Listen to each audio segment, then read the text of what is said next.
Olá, pessoal. Sejam muito bem-vindos a mais uma entrevista exclusiva da série especial da Rádio FOP Educativa, Contexto das Fake News e a Desinformação no Brasil.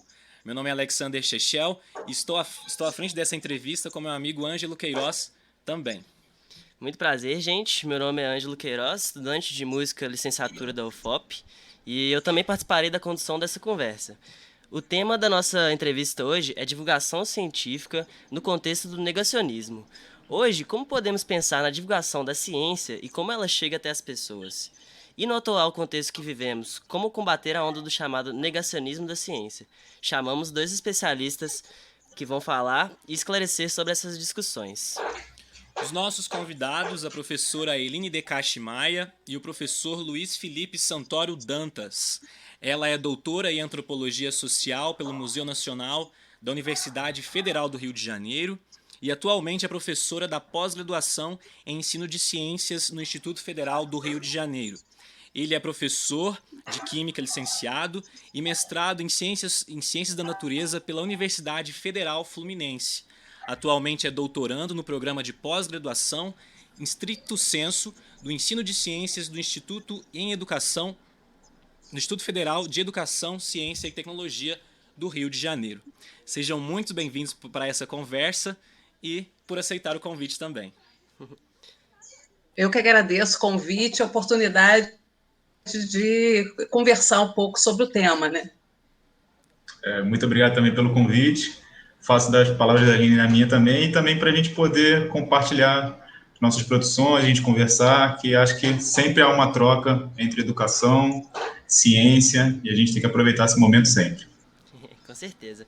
Vou começar com as questões aqui, então. Professora Eline, para início de conversa, e de acordo com as discussões do artigo escrito por vocês, divulgação científica no combate às fake news em tempos de Covid-19, o que pode ser compreendido e não compreendido por divulgação científica? Existem características inerentes numa produção relacionada à divulgação científica? Bom, é uma pergunta difícil de responder em poucas palavras, né? A divulgação científica é, antes de tudo, né, é um ato de comunicação, né? Então, pode parecer uma ideia um pouco restrita, né? Mas eu compreendo a divulgação científica como sendo um movimento comunicacional e existe desde o surgimento da ciência moderna, né? Você vai ter até autores que podem partir da ideia de que da divulgação científica é anterior, mas há um certo consenso de que a divulgação científica surge com a ciência moderna, né? Então, hoje em dia, quando a gente fala de divulgação científica, a gente também está falando num movimento de democratização da ciência, né, na busca de incrementar, né, o acesso à cidadania das pessoas de um modo geral, né? Então, o que a divulgação científica visa fazer? Né? Busca produzir materiais diversos, né, que consigam fazer com que haja um entendimento desses conteúdos, né, produzidos pela ciência, que são conteúdos herméticos para a maioria das pessoas, né? Então, alguns autores vão falar, olha, a divulgação científica é um movimento de tradução de uma linguagem para outra, né? De uma linguagem científica, né? Que é uma linguagem de comunicação entre os pares, entre aqueles que produzem a ciência, então, geralmente, carregados de jargão científico, de conceitos que são desenvolvidos, que as pessoas que estão dentro do campo científico que têm mais condições de compreender. Então, uma forma da gente democratizar, né, e tornar esse conhecimento estendido para a sociedade como um todo é fazendo essa tradução. Né? Então, de que modo você pode fazer isso? Né? Então, são produções diversas, você tem vários formatos, né, possíveis de materiais, né, de divulgação científica, seja textos escritos, vídeos, podcasts, enfim, um material muito diversificado. Qual seria o elo de ligação entre esses produtos, né? Esse esforço em fazer com que o conteúdo da ciência seja entendido, né? Então, nesse processo, como qualquer ato de comunicar, né, de comunicação, é importante que se conheça minimamente o receptor, né? Você está fazendo essa mensagem para quem? E aí que eu acho que é o grande nó, né, de quem está produzindo material de divulgação científica, é que você está produzindo um material para um público extremamente amplo e heterogêneo, né? Se você pegar, por exemplo, um museu de ciências, né, esse museu de ciências está montando uma exposição, uma atividade científica, né, com conteúdo científico, com um público que pode ser desde crianças, adolescentes, até idosos, né? Fora isso, você não tem acesso de antemão do nível socioeconômico desse público, né, do grau de escolaridade. Então, olha que desafio é fazer um material que seja um material que consiga comunicar, né, para um público tão amplo e tão diverso. Aí, nesse sentido, né, o que torna a tarefa, para quem gosta de desafio, né, mais interessante, mas também mais possível, é você fazer um trabalho interdisciplinar. E aí, melhor ainda, se dentro desse grupo, né, que vai produzir esse material, você possa incluir, inclusive, uma perspectiva, um olhar daquele grupo, ou de representantes do grupo ao qual você vai se direcionar. Né? Então, um aspecto que eu gosto muito da divulgação científica, e que é até um tema que eu desenvolvo e trabalho, é o diálogo, né, que é estabelecido entre ciência e arte, né? Então, já que você tem que fazer um material que precisa atingir a um grupo tão heterogêneo, tão amplo, o uso, né, de expressões artísticas é muito comum, né, na produção desse material de divulgação científica, né, para que ele possa ter essa ampliação, né, da sua recepção. Então, outro aspecto que eu acho que vale a pena destacar também na divulgação científica, já que em alguns casos a gente tem que fazer esse material numa linguagem, né, que seja uma linguagem que eu chamaria até de coringa, né, que atinja todos esse espectro, né, de pessoas, você, muitas vezes, ser necessário o uso do mediador, né, como é o caso dos museus de ciências, e até mesmo o papel do professor, que é também um agente importante da divulgação científica, para facilitar essa ponte, esse elo, né, entre esse material e equipamento que é produzido dentro desse viés de divulgação científica e esse público que talvez precise de algumas adequações por sua heterogeneidade, né? Então, o mediador pode ser uma figura importante para facilitar o entendimento dos temas que são abordados, né, voltados para esse público vasto e composto de muitos perfis.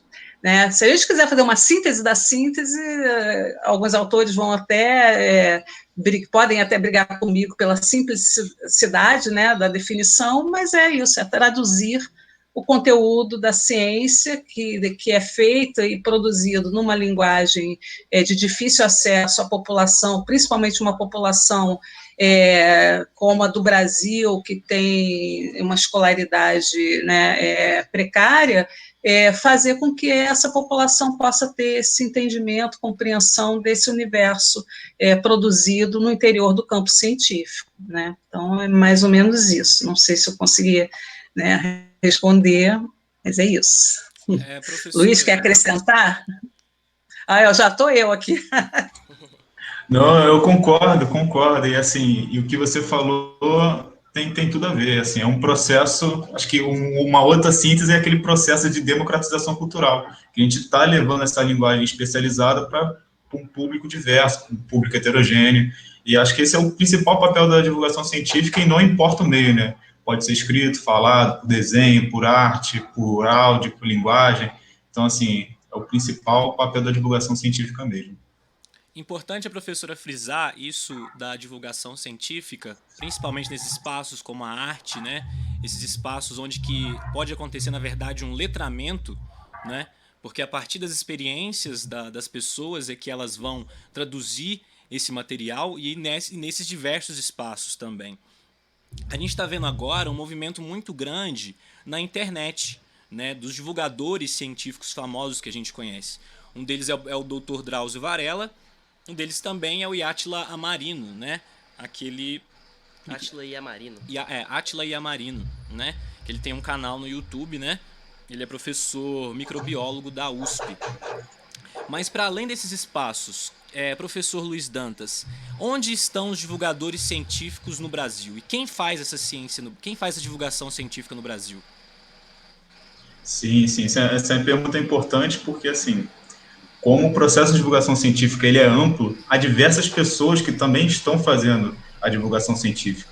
Então, assim, eu acho que os primeiros nomes que a gente vai querer pensar são as pessoas mais famosas, que estão na mídia, que estão repercutindo de um lado para o outro. Por exemplo, o doutor Drauzio Varella, também tem o Átila Yamarino, pensando também tem o físico Marcelo Gleiser, que ele é astrônomo, físico, professor, escritor, roteirista, que ele até tem uma coluna na Folha de São Paulo para falar sobre a divulgação científica. E engraçado que no Brasil ele é conhecido como um divulgador científico mesmo, para divulgar ciência sobre diversos assuntos, principalmente sobre a parte de astronomia, de física. E nos Estados Unidos ele é conhecido pelos seus estudos mais científicos mesmo. Então, assim, a gente vê essa diferenciação, às vezes, dos Estados Unidos para o Brasil, e como que essas pessoas que têm um alto poder, não um alto poder, mas que têm um alto poder de raciocínio, de saber lidar com essas experiências, como que eles conseguem fazer essa tradução científica para o público menos especializado, que esse é o papel em si da divulgação científica. Também tem um jornalista assim, que eu gosto, que eu vejo geralmente às vezes no Globo News, que é o André Trigueiro, né? Que ele é jornalista especializado em jornalismo ambiental. Então, assim, ele vem usando as redes sociais justamente para fazer essa divulgação científica, para falar problemas de sustentabilidade, problemas sobre ciências, a falta da escolaridade. Então, assim, ele vem usando YouTube, ele vem usando o Facebook, Instagram, principalmente as redes sociais, para poder popularizar essa ciência com uma linguagem assim bem acessível para todo mundo. Então, assim, eu vejo que é o poder das pessoas que conseguem fazer uma divulgação científica bem efetiva, né? Também, assim, tem uma jornalista, na verdade, ela é repórter, que é a Giovana Girardi, é uma repórter ambientalista, que também trabalha com essa parte de ambiente, de produtos sustentáveis, que ela trabalha já nessa área de ciências e parte ambiental há mais de 10 anos, então ela vem fazendo esse trabalho diariamente, publicando nos seus blogs, nas redes sociais, Instagram, e assim, pela popularização da internet, a gente vê que a gente consegue acessar as pessoas, principalmente, assim, o nosso público, através da internet.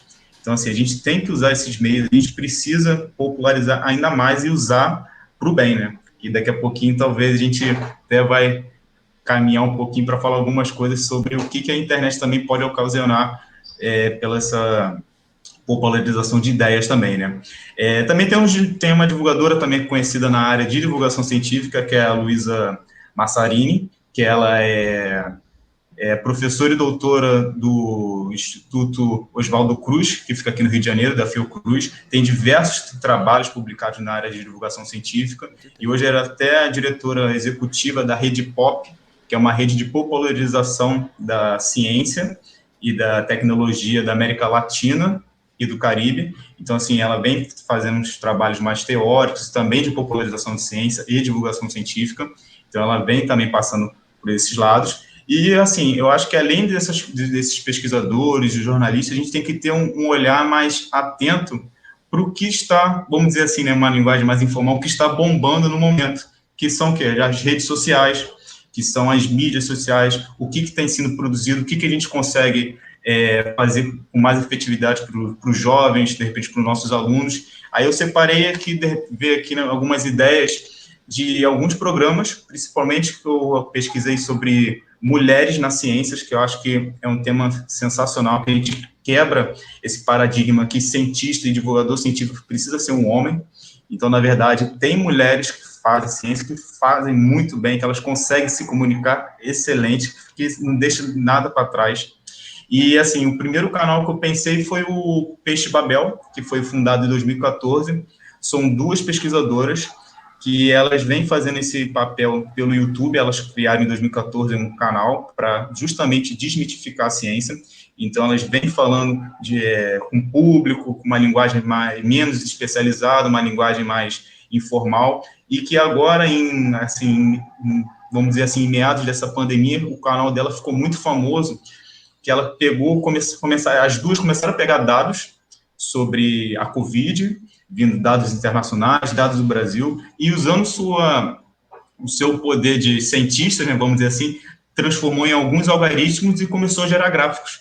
Então, esses gráficos que ela gerava, através de números de doenças, pessoas infectadas, elas explicavam, através desses gráficos que elas mesmas geraram, para o público o que significava aqueles gráficos, o que era uma porcentagem, como que aquilo poderia ser relacionado direto com o Brasil, com a nossa doença, através das regiões, e ficou bem popular, porque outros cientistas começaram a usar os gráficos delas. Então, assim, a gente vê que essas redes, ainda mais hoje em dia pela internet, às vezes uma coisa que a gente acha legal, a gente pega, referencia, vê que a gente pode usar como fonte, a gente vê quem pode usar. Então, assim, bombou nesse tempo, elas estão bem famosas também, desde 2014. Também tem um canal chamado Nunca Vi um Cientista, que é da Laura de Freitas e Ana Bonassi, que são duas pós-doutorandas da USP, que elas também vêm fazendo um trabalho de desmistificação de notícias falsas, ficaram bem famosas também nessa época de Covid, para falar sobre as falsas curas da Covid, que até elas têm um post dela no Instagram e no YouTube falando assim, uísque com mel, será que cura a Covid? Então, assim, ela vai além da ciência, então, assim, ela consegue unir a ciência e essa linguagem formal com as pessoas mesmo. E um outro tipo de mídia que, assim, vem se popularizando bastante é a mídia de áudio, né, que são os podcasts. Se a gente parar para pensar, a divulgação científica, muito antigamente, desde que começou a ciência moderna, que nem a Eline falou, vem da rádio. E hoje em dia, a linguagem do áudio tem voltado agora através das mídias pela internet, que são os podcasts. Então, assim, eu separei os Dragões de Garagem, que foram os primeiros, pelo menos aqui no Brasil, né, a falar sobre podcast de divulgação científica. Então, assim, a gente tem uma equipe diversas, majoritariamente formada por mulheres de diversas áreas, e que abordam temas científicos de diversas áreas. Então, assim, além sobre Covid, sobre saúde, sobre sustentabilidade, sobre as queimadas, então, assim, são podcasts de diversos temas que vêm se popularizando, os formatos de áudio também. Então, assim, a gente tem que prestar atenção que não é só os pesquisadores famosos que também fazem a divulgação científica. Dentro das nossas faculdades também tem divulgação científica. Às vezes, dentro da nossa sala de aula, do ensino médio, ensino fundamental, tem trabalhos de divulgação científica. Então, a gente precisa ter um olhar mais carinhoso para esse público. Certo? Sim, professor Luiz, foi muito bom essa fala sua, principalmente quando você falou o nome de várias jornalistas, né, e jornalistas também, né, jornalistas de modo geral. Né, os primeiros divulgadores científicos, eu acho que a gente conseguiu ver nessa pandemia, foram os próprios jornalistas. Né, você vê nos telejornais no intervalo comercial, né, as orientações, né, para combater o coronavírus. O próprio jornalista fala, use máscara, use álcool em gel, né, e para além desse espaço, claro, vai numa seara, né, um grande palco assim. Direcionar a próxima pergunta. Partindo dos meios de comunicação, como rádio, televisão, internet, fazendo um gancho com a sua resposta, doutora Eline Decache, qual a importância da divulgação científica, principalmente em tempos da pós-verdade, como no contexto da pandemia da Covid-19? Bom, esse é um tema extremamente difícil, né, de de falar sobre, porque quando a gente fala em pós-verdade, né, a gente fala de um movimento que envolve motivações subjetivas, né, afetivas e emocionais nas explicações da realidade. Então, nesse sentido, o uso, às vezes, de temas da divulgação científica esbarra no fato de que as pessoas vão rechaçar porque vem de fontes, né, que não são fontes consideradas ou pelas pessoas, né, que são adeptas às pós-verdades, né? Então, as fontes que alimentam, né, a interpretação do mundo, né, nesse movimento de pós-verdade são fontes que estão relacionadas com afeto, tá no campo da subjetividade, né? Então, se eu não gosto de quem está falando, ou se aquelas pessoas que falam, eu já tenho algo contra elas, né? E aí o movimento contra a ciência tem feito com que haja uma resistência, né, grande daquilo que a ciência propaga. Então as pessoas já se fecham porque acreditam naqueles que são passados por pessoas dos grupos que elas se identificam, né?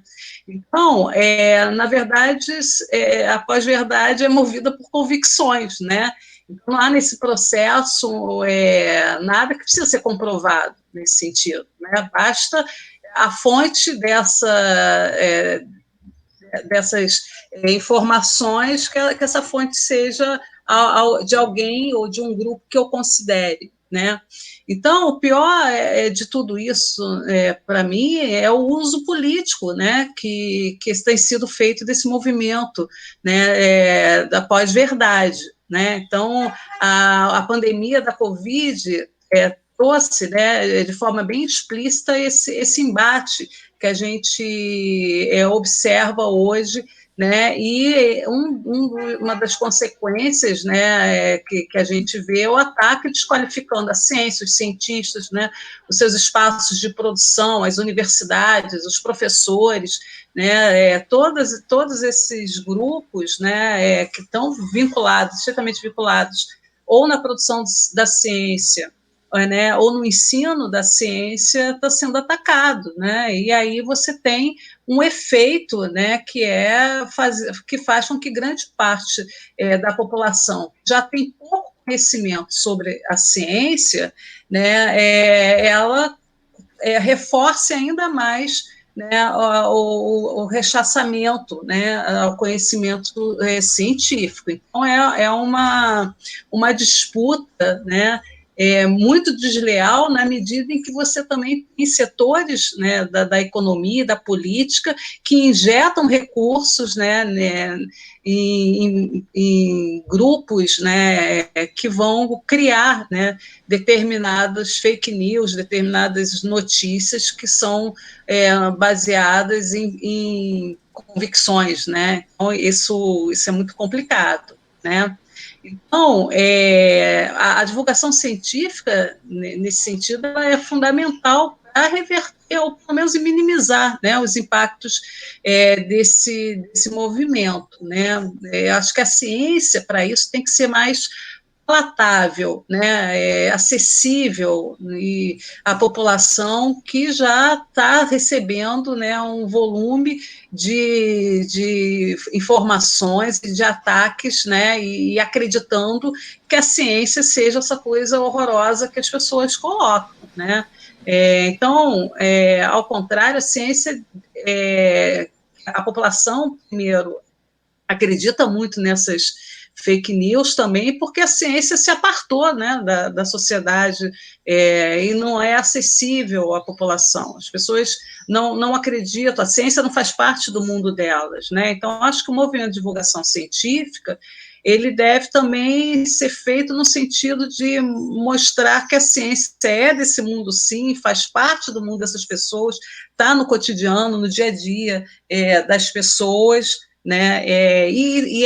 Esse conteúdo é importante para essas pessoas se situarem, né, minimamente, né, na tomada de decisões que envolvem os temas científicos, né, ou de saúde pública, como está sendo o caso da pandemia, em que a população está no meio de uma guerra, né, de narrativas, né? Então, não é um trabalho simples, né? Você tem que criar elos entre conhecimento científico e pessoas que estão alheias a todo esse processo, né? Então, a divulgação científica, além de ter que criar um material que seja esse material, né, claro nas ideias, né, também funciona, né, como um movimento que vai fazer com que a população tenha uma mudança de percepção do que seja a ciência, né?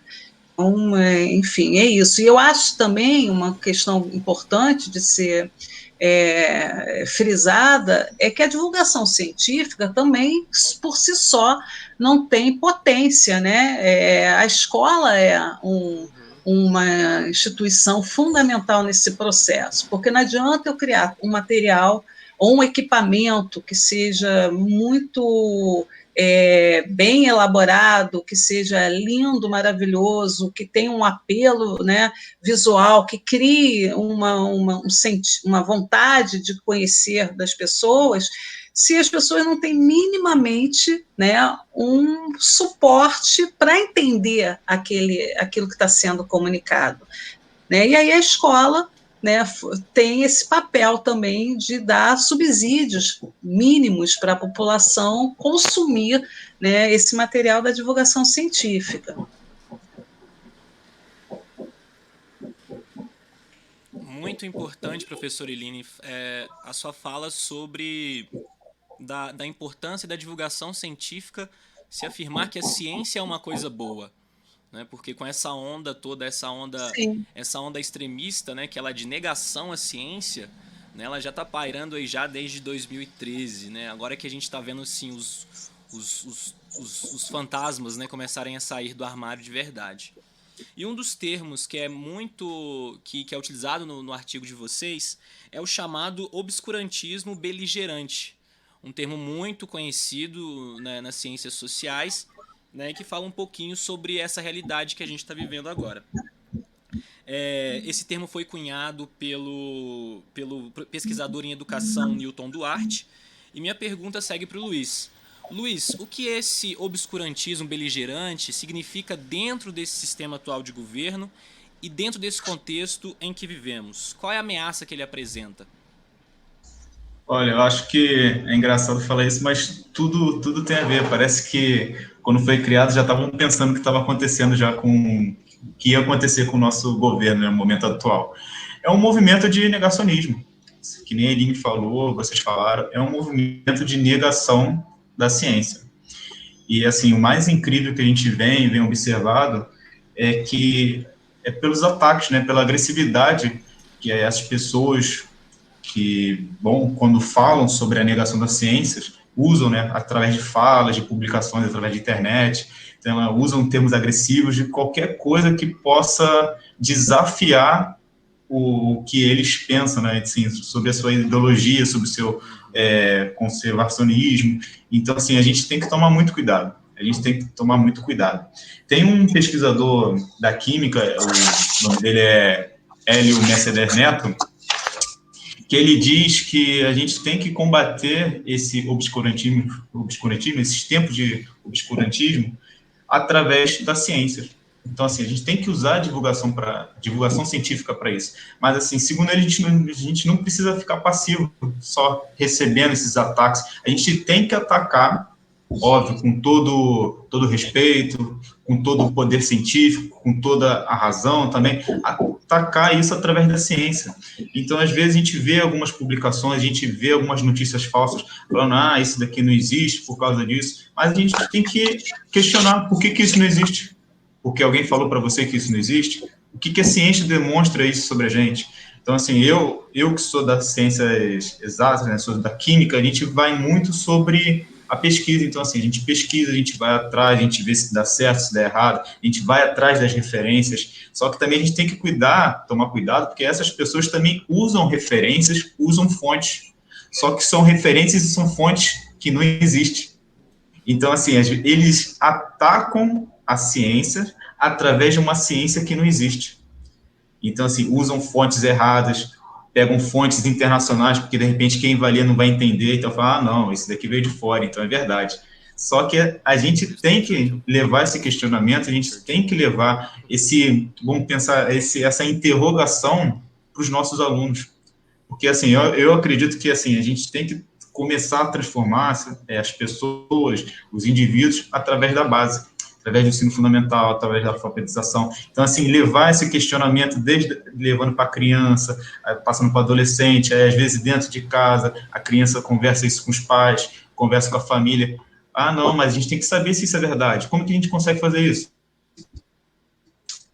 Como que a gente pesquisa hoje em dia? Está todo mundo de quarentena. Internet. Você vai, às vezes, através só de uma fonte? Não, vai através de fontes. Então, assim, geralmente essas correntes de Facebook, correntes de WhatsApp, quando começa a espalhar notícias falsas, a primeira coisa que as pessoas vão fazer é espalhar para os outros. Pelo menos agora o Facebook e o WhatsApp, agora eles estão impedindo desse compartilhamento em massa, justamente porque chegou num nível de notícias falsas que estava uma bola de neve. Então, assim, às vezes você passava uma corrente e quando viu já passou para 200 pessoas através de 1 minuto, 2 minutos. Então, assim, são algumas moderações que tiveram que fazer justamente para travar esse obscurantismo, né? Travar esse momento que a gente está passando. Então, assim, eu acho que a Eline também acredita também, que a gente só consegue combater isso através da ciência, através da conversa, através da divulgação científica, porque a gente não tem uma fórmula exata. Fala assim, como que a gente vai combater as fake news? Como que a gente vai saber se uma notícia é falsa ou ruim? A gente pode dar direcionamentos. A gente pode falar, olha, pesquisa se a notícia é falsa, vê a fonte. Mas como que a gente vai ver a fonte se eles usam fontes falsas? Então, assim, às vezes você olhar mais de uma fonte, ver de onde foi retirado, quem está falando isso, quem é essa pessoa que está falando. Então, assim, durante a Covid, o que eu vi de tratamento de Covid, cara, eu não acreditei. Tomar remédio, cara, diversos remédios, que nem eu comentei, uísque com mel, uma senhora outro dia comentando que ela estava tomando zinco com pastilha de mel e gengibre. Eu falei, cara, qual é o argumento científico para isso, sabe? Ah, porque ela escutou de uma outra pessoa, e isso vai passando de uma pessoa, vai para outra, vai para outra. Então, assim, a gente tem que procurar fundamentos científicos para isso. E, assim, acho que só assim a gente vai conseguir combater e vai conseguir, assim, plantar aquela sementinha nas pessoas de começar a querer investigar sobre tudo que elas recebem. Porque as pessoas não podem ser passivas. Ah, não, eu recebi isso no WhatsApp, então isso é verdade. Eu falei, não, cara, pensa, reflete. Assim, isso faz sentido?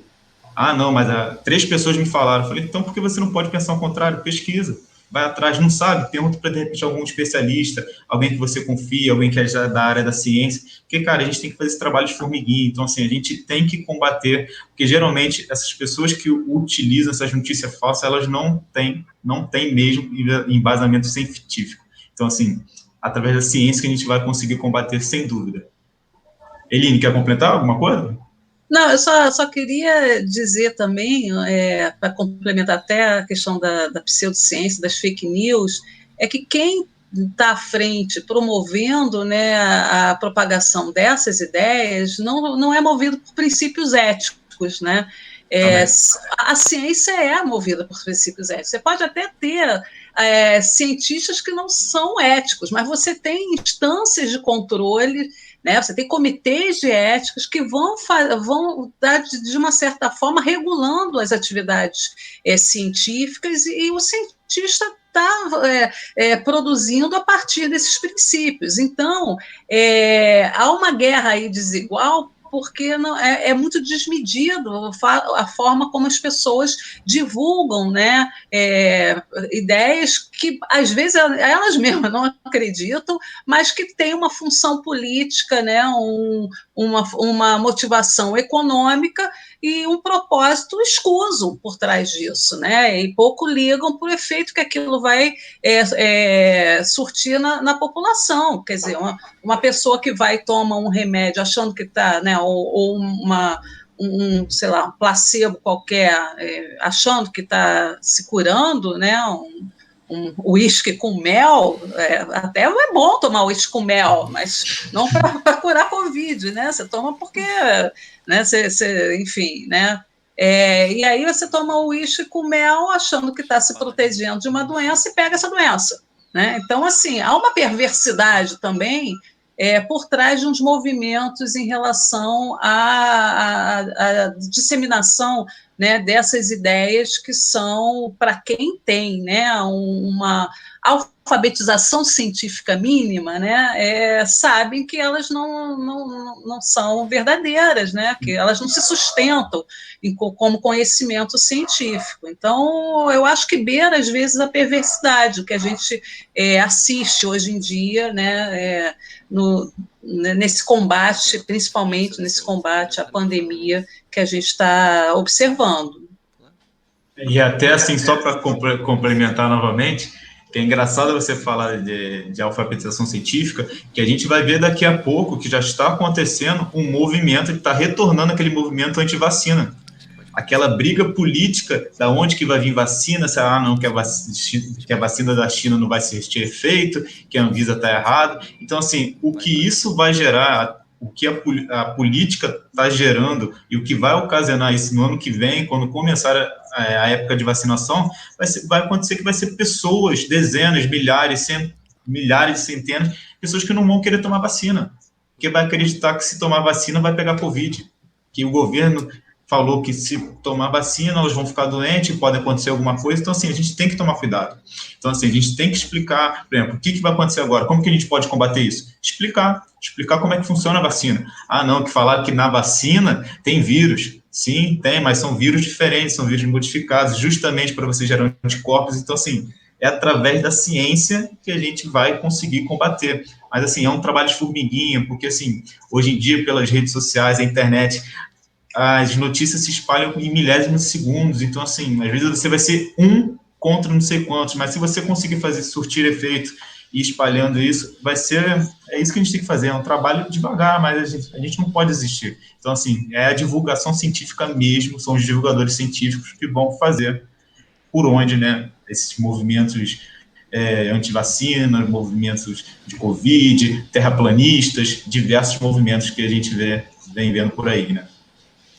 Começar dentro de casa também, né? Por que não, né? Sermos divulgadores científicos, né? Exatamente. Com certeza. Relacionando a isso também, professora Eline, dentro da universidade pública, quais que são os desafios para fazer com que essa divulgação científica chegue de fato aos diversos públicos? Bom, a divulgação científica, né, ela é também produzida na universidade, né? Então, na verdade, deixa eu ver aqui, você está... Espera aí, repetir a pergunta. Porque... Quais os desafios, né? Quais que são os desafios do pesquisador para fazer com que a divulgação científica chegue, de fato, aos diversos públicos? Mas dentro da universidade pública, né? Dentro da universidade pública. Não, a pergunta que eu queria saber é isso. Você está querendo saber do movimento de divulgação científica feita pelas universidades, é isso? Tá. Eu confundi a pergunta. Então, bom, eu acho que é uma tarefa extremamente difícil, né? E é mais uma atividade que o professor pesquisador tem a desenvolver, né? Não que não seja uma atividade importante, mas a divulgação científica, o pesquisador como divulgador científico, ele tem aí uma soma mais de atividade, né? Fora isso, você ainda tem o fato de que há dentro da própria universidade uma percepção que divulgar ciência é menos nobre do que fazer uma pesquisa de bancada, uma pesquisa de ponta e etc. Então, nesse sentido, você tem uma certa inibição de iniciativas de divulgação científica por conta de tudo isso. Atualmente a gente tem atualmente não, já tem alguns anos que o currículo Lattes incluiu uma aba ali de atividade de divulgação científica como uma forma de colocar a divulgação científica no mesmo patamar de outras atividades acadêmicas, né? Porque, afinal de contas, o professor já dá a aula, já faz a pesquisa, né? E, além de tudo, vai divulgar a ciência, e não pode colocar isso, né, como uma atividade, né, que contabilize ou que dê um retorno, né, porque quem conhece a universidade sabe que o Lattes é tudo, né? O Lattes é onde você tem ali o termômetro da produção daquele professor, né?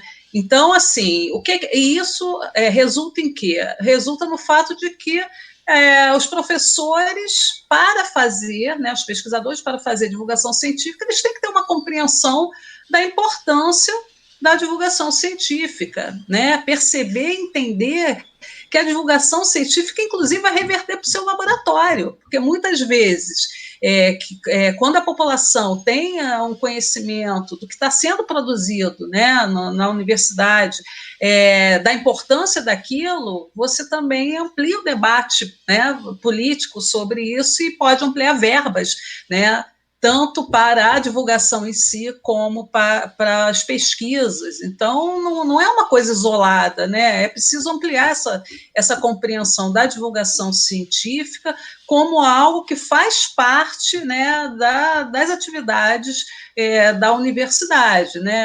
Durante muitos anos, né, desde que eu entrei na faculdade, né, na universidade, que eu vivo esse ambiente de universidade, que esse debate sobre os cientistas, os pesquisadores que ficam enclausurados, né, nas suas salas, fazendo suas pesquisas, eles não têm contato com a sociedade, enfim, a divulgação científica, então, seria essa possibilidade dessa comunicação e desse contato mesmo com o outro universo, né?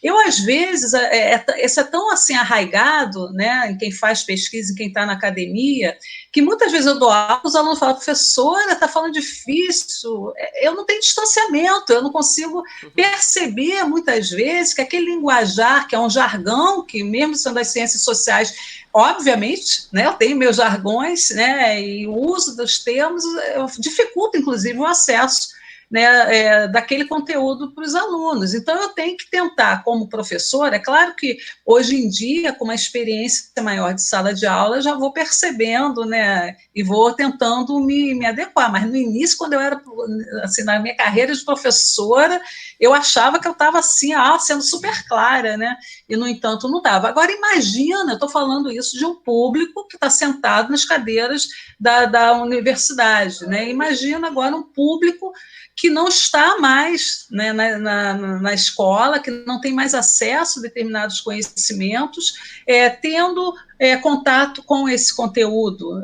Ele fica assim: isso não é para mim, né? E aí é um movimento que também alguns divulgadores, né, que definem a divulgação científica, para além da questão da tradução, né, do conteúdo em si, que é um movimento de aculturação, né? Ser divulgador da ciência é um processo em que você vai levar a cultura científica, você vai expandir o acesso dessa cultura científica com um público mais amplo. Então, assim, tentando responder ao que você fala, infelizmente ainda a divulgação científica feita por pessoas que estão inseridas nas universidades ou nos institutos de pesquisa vai depender muito da iniciativa, do desejo, né, da vontade dessas pessoas. Não há um incentivo, tirando talvez alguns editais que surgiram muito no 2004 até 2010. Hoje em dia você não tem tantos editais assim que promovam, né, ou que incentivem a atividade de divulgação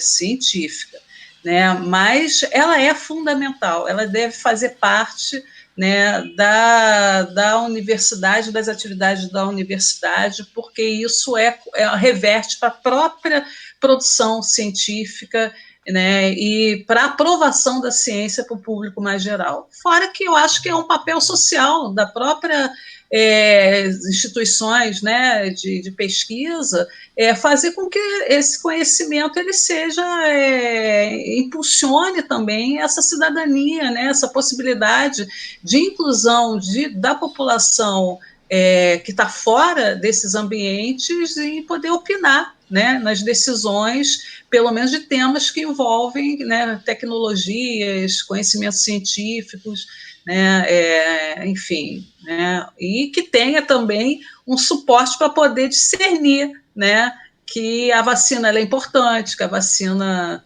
né, tem uma importância para a saúde pública que, né, deve ser levada em conta. Respondia? Demorei para entender.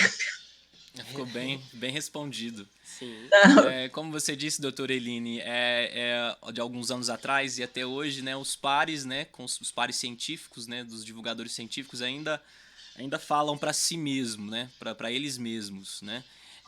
Como você vê esse movimento, professor Luiz? O que você acha? O pessoal está saindo da bolha? Como é que você vê esse movimento? O pessoal está saindo para falar com as pessoas? Os pares, né, na divulgação científica ainda estão bem enraizados na universidade? Como é que você vê? Olha, a gente começou a ver uma mudança, né? Mais ou menos com a entrada do governo atual, quando eles falaram que iam cortar as bolsas, né?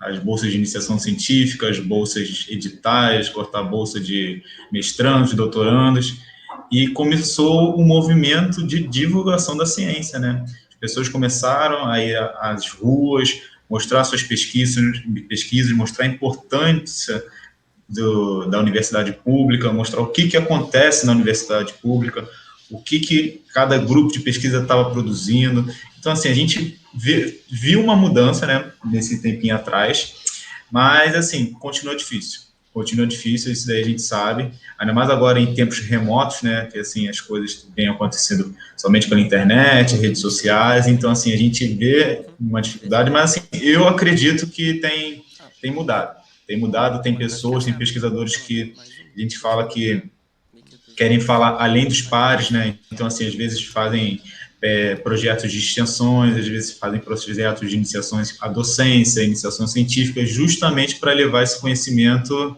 para outras pessoas. E, assim, sempre com uma linguagem menos especializada, para outras pessoas entenderem, porque, assim, não adianta você falar que está fazendo divulgação científica se você continua usando uma linguagem muito específica. Então, você não vai falar para ninguém. Eu que já fui da área da química hard, né, que a gente fala assim, que é a área de laboratório, se eu for conversar com algumas pessoas, falar nomes científicos, falar sobre nomenclatura científica, eu vou estar falando para ninguém, eu vou estar falando para a parede, ou então só para aquela pessoa que trabalhou junto comigo no laboratório, ou então, de repente, para um outro professor de química. Então, assim, qual a importância disso? Tem importância? Tem. Para uma pesquisa mais específica, para uma pesquisa mais enraizada, mas para a divulgação científica, para o público, isso é importante? Às vezes não. Então, a gente precisa pensar nessa divulgação científica. Isso é um processo, isso não é fácil. Eu já dei aula de química em ensino médio, agora estou na graduação, como mediador, às vezes a gente fala algumas coisas pensando que todo mundo vai entender, mas as pessoas não entendem. Então, assim, a gente volta, a gente reflete, a gente tenta usar um outro termo, e sem querer o professor faz uma divulgação científica. Então, assim, isso é um processo, é difícil. Então, às vezes, uma coisa que dá certo numa turma, você vai ter que usar uma outra linguagem para outra turma, porque isso não funciona para todo mundo, as pessoas são diferentes, as pessoas são heterogêneas, então a gente precisa ter essa auto-reflexão também. E, como a Eline falou, o processo de divulgação científica, principalmente nas pesquisas das universidades federais, da universidade pública, é um retorno para a população. Se a gente para pensar, quem paga, né, esses custeios de pesquisa é a própria população através dos impostos.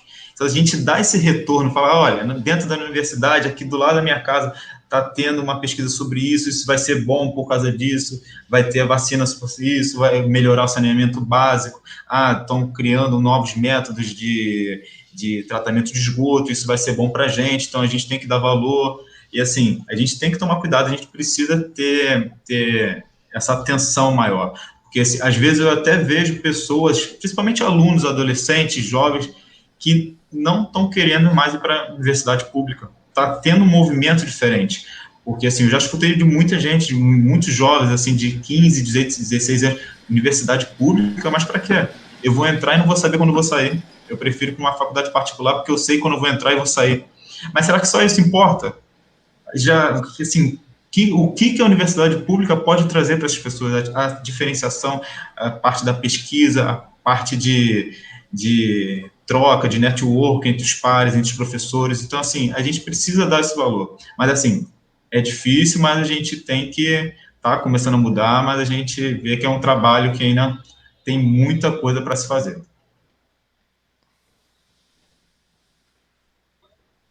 Eu encerro já? Professores, mais uma vez, gostaríamos de agradecer a participação de vocês por todas as ideias passadas e lembrar que o espaço estará sempre aberto para quando vocês quiserem voltar. Considerações finais.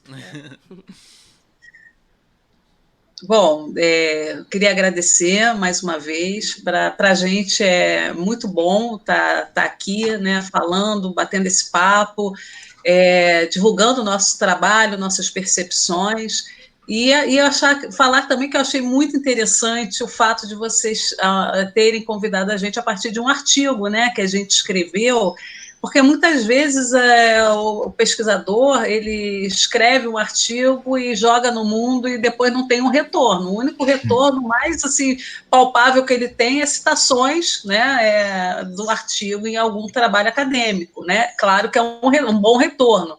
Mas o convite feito motivado pela leitura para a gente também, né, foi assim bem bacana. Eu gostei bastante de saber que fomos chamados em função do que o nosso artigo, né, suscitou em vocês. Essa questão da divulgação científica, só queria terminar falando que a gente também não pode colocar um peso muito grande na divulgação científica, como se ela fosse, né, salvar a todos nós, né, desse movimento negacionista ou das pseudociências, das fake news, né? Há um limite em relação ao que o trabalho do divulgador científico tem, né? Então, mais uma vez, eu queria frisar o fato de que a escola, a formação básica, né, da pessoa, ela é que vai definir, inclusive, o consumo desse material de divulgação científica, porque se eu não tenho minimamente uma alfabetização científica, eu não consigo, né, ultrapassar determinados conteúdos, eu não consigo entender, né? E a gente vive numa sociedade, né, em que tem muitos jovens adolescentes que afirmam que estudar não é para mim, né? Que ser cientista o quê? Cientista é algo, né? As pessoas pensam que cientista é gênio. Sou gênio, né? Eu necessitaria de dinheiro. Enfim, há uma fantasia também em torno, né, do mundo da ciência e da universidade que inibe essa população a querer, inclusive, conhecer. Então, eu acho que a gente tem que ter um acolhimento dessas pessoas. É o mesmo movimento que faz com, muitas vezes, a pessoa passe por um museu, por um instituto de cultura, que é tão lindo, maravilhoso, tá tudo gratuito, mas ela não entra, porque ela não se sente acolhida, né, naquele ambiente que muitas vezes é um ambiente inibidor, né? Então, é um movimento que eu acho que precisa ser muito mais amplo do que simplesmente produzir, né, esse material, fazer podcast, porque esse material e as produções estão aí, né? A internet está aí, ainda mais agora na pandemia, que você está tendo acesso à profusão de lives, né? Eu estou tendo a oportunidade de ouvir pessoas que eu não poderia ouvir porque eu não posso me deslocar. Então, há uma forma mais democrática, né, que essas lives estão promovendo, mas acontece que eu tenho que ter motivação, né? Eu preciso ligar e ouvir aquilo, né? Então a gente tem que fazer é criar essa motivação e esse movimento na população que né, apartada, né, de tudo isso, né? Então, por isso que elas são alvo fácil, né? São alvos, né, dessas campanhas de fake news, né? Porque as pessoas também dominam uma linguagem, né, que é mais imediata, mais rápida e que atinge, né, o ponto fraco, né, das pessoas. Então, há muito a se fazer, né? E a gente precisa incentivar a educação no nosso país para que esse quadro possa ser revertido, né? Então, mais uma vez, obrigada pelo convite, né? E também qualquer coisa estarei aqui, só chamar. Professor Luiz? Eu concordo com a Eline. Eu concordo com a Eline, cara. Assim, a gente ficou muito feliz de assim, ver uma produção nossa e assim, essa produção foi bem, como que eu posso dizer? Foi bem engraçada, né? Porque a gente estava passando por momentos ruins, né? Porque a gente começou a produzir no meio da quarentena. Então a gente passou 1, 2, 3 meses produzindo nada. A gente ficou assim, cara, o que está acontecendo com esse mundo, com esse Covid, com essa quarentena? Aí do nada, eu falei, Line, que tal a gente escrever sobre isso? Ela foi, comprou a ideia, a gente escreveu, assim, acho que a gente nunca produziu algo tão assim, assim rápido, assim, que a gente estava com vontade, a gente estava com essas coisas querendo falar para os outros, para como se combater a fake news, a importância da ciência. E a gente vê surgindo efeito, né? Vocês entrando em contato com a gente, vocês fazendo esse quadro incrível sobre divulgação científica e fake news, como desmistificar notícias falsas e tal. Então a gente vê assim que tem surgido efeito. Assim, às vezes a gente pensa que a gente está fazendo algo mais local. Estou fazendo aqui, estou escrevendo algum negocinho, estou fazendo aqui um vídeo só para 3 pessoas que vão ver, mas na verdade a gente tem que aproveitar esse boom, que às vezes uma pessoa passa para outra, e quando vê, já passa para outra, e quando vê, daqui a pouco a gente espalhou ideias boas, né? Que de ideias ruins a gente tem muito aí. Então, assim, a gente precisa espalhar ideias boas, a gente precisa espalhar coisas boas, a gente precisa espalhar educação e ciência. Eu acredito que esse é o caminho que a gente tem que seguir e é o que vai mudar, né? Não tem jeito. Assim, uma vez eu li e escutei, assim, eu concordo 1000 vezes que a gente pode fazer o que for, mas, assim, o quanto a gente estudar e compartilhar isso com os outros, daí não vai te tirar de ninguém. Então, assim, o que você vai construir através da educação, de conhecimento, de leitura, isso ninguém vai tirar de você. Então, assim, a gente tem que passar isso para os outros, a gente precisa continuar fazendo esse nosso papel de divulgação, de papel da ciência, papel como professor, como pesquisador, e tentar ajudar ao máximo, sabe? Assim, as pessoas, a parte da ciência, a parte de divulgação mesmo. Então, assim, a gente acredita que esse é o caminho certo e a gente vai fazer isso até a gente ver que vai acontecer alguma coisa. Então, assim, a gente pensa que está no caminho certo de verdade mesmo. Até, assim, os cursos de pós-graduação que vêm surgindo na área de divulgação científica têm aumentado.